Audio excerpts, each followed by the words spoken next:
Ang aparador ng lagim. Nagsimula ang ating kwento noong 1980. Lumipat si Alex sa Boston kasama ang kanyang kapatid na si David at ama na si Thomas. Maganda ang kanilang bahay. Masaya itong tinitingnan ng magkapatid at kontento sila sa kanilang nakikita. Bro, ang cool ng kwarto natin, ano? Oo nga, ipupwesto ko ang kama malapit sa aparador. Itong aparador na to, hindi pala sa atin. Galing yan sa dating landlord. Oo nga, mukha ng luma. Sa tingin ko, ilalagay ko na lang yung gamit ko sa ibang lugar. Parang tinamaan ng malakas na hangin si Alex nung hinawakan niya ang aparador. Natumba siya dahil dito. Uy, okay ka lang? Ang weird nun. Feeling ko may tumulak sa akin. Ilang araw pa ang lumipas at nakalipat na din sa bagong bahay ang buong pamilya.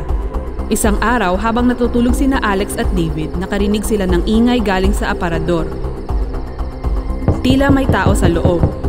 Napatayo si Alex mula sa kanyang pagtulog nang marinig niya ang umiiyak na boses. Binuksan niya ang ilaw sa tabi ng kama at lumapit sa aparador. Isang kakilakilabot na tunog ang nadinig niya. Buksan niya ang pinto! Natakot si Alex at ginising niya si David. Ano yun? David, yung aparador. May tao sa loob na nagmamakawang palabasin daw siya. Ano bang pinagsasabi mo, Alex? Pinabangungot ka lang. Hindi, totoo ang sinasabi ko. Narinig ko siya. Lumapit si David sa aparador at binuksan ang pinto nito. Sumilip siya sa loob, pero walang nangyari. Tiningnan ng masama ni David si Alex. O, diba? Wala naman tao dito. Biglang lumabas ang isang mapanganib na halimaw at pumunta sa likod ni David. Kinabahan ng husto si Alex pagkakita niya sa halimaw. David! David! Dali, tumalikod ka! Nawala ang halimaw nung tumalikod si David. Ano? Wala naman eh. Nanginginig sa takot si Alex. Matutulog na ako. Sa tingin ko, kailangan mo na din magpahinga, kuya. Maniwala ka sa akin. May nakita akong halimaw na galing sa aparador. Makinig ka sa akin, David. Kinausap ni David ang kanilang ama nung sumunod na gabi. Dad, pwede ba ako mag-stay over kina Harry? Sige. Nung gabing yun, natutulog ng mag-isa si Alex sa kanilang kwarto. Hindi siya inaantok. Nanginginig siya sa takot sa ilalim ng kumot. Hanggang sa nakatulog na nga siya at naging malalim ang kanyang tulog. Ngunit nagising siya sa ingay ng aparador. Unti-unting bumukas ang pinto nito. Sumilip siya mula sa kanyang kumot at natakot ng husto. Ang halimaw ay nasa harap na mismo ng kanyang muka. Sumigaw si Alex at sinubukan niyang tumakbo palabas. Pero hindi niya mabuksan ang pintuan ng kwarto. Lumayo ka! Lumayo ka sa akin! Bitiwan mo ako, please! Bitawan mo ako! Nagantay ako ng mahabang panahon. Sa tingin mo, pakakawalan pa kita, ha? Tumalikod si Alex pero hinarang siya ng halimaw saan man siya magpunta. Kinagat ng halimaw si Alex sa leeg at tumulo ang kanyang dugo sa sahig. Umuwi ng bahay si David kinabukasan at nakitang balisa si Thomas. Dad, anong nangyari? Hindi ko alam kung saan nagpunta si Alex. Kanina umaga pa siya nawawala. Huwag kang mag-alala, Dad. Tatanungin ko yung mga barkada niya. Tinanong ni David ang lahat ng kaibigan ni Alex, pero wala silang alam. Umupo si David sa tabi ng kama habang iniisip kung saan nagpunta si Alex. Napansin niya ang dugo sa ilalim ng pinto ng aparador.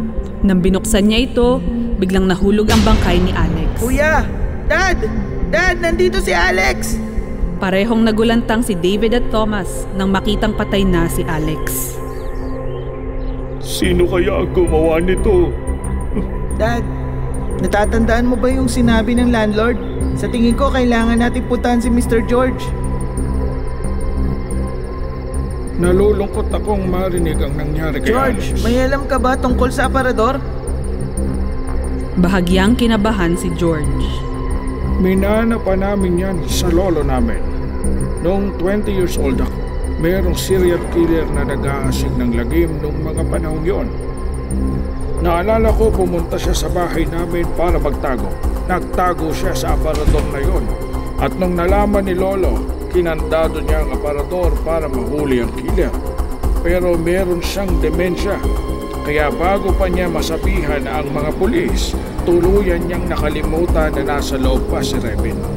Nanatili si Revin doon ng 30 araw at namatay. Nung namaho ang kwarto, pinuksan ni Lolo ang aparador at doon lang niya naalala ang lahat. Sinabihan kami ng pastor na sunugin ang bangkay pero inilibing ito ni Lolo. Hindi na namin ginamit ang aparador simula noon. Ibig sabihin, pinatay ni Revin ang kapatid ko.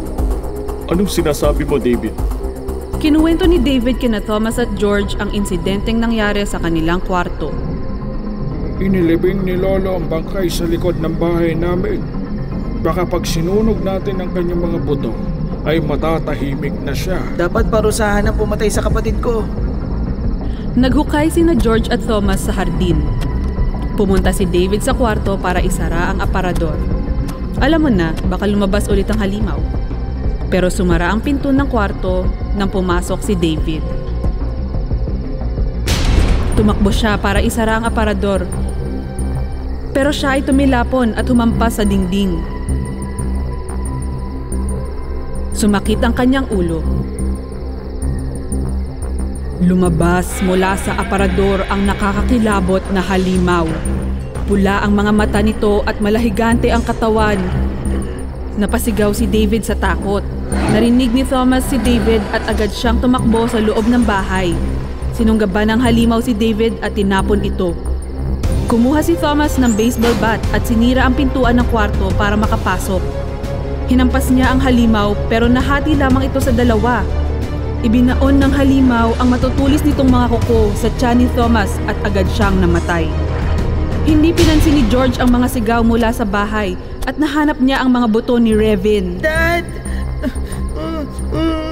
Nagsimulang umiyak si David. Lumapit ang halimaw para patayin siya.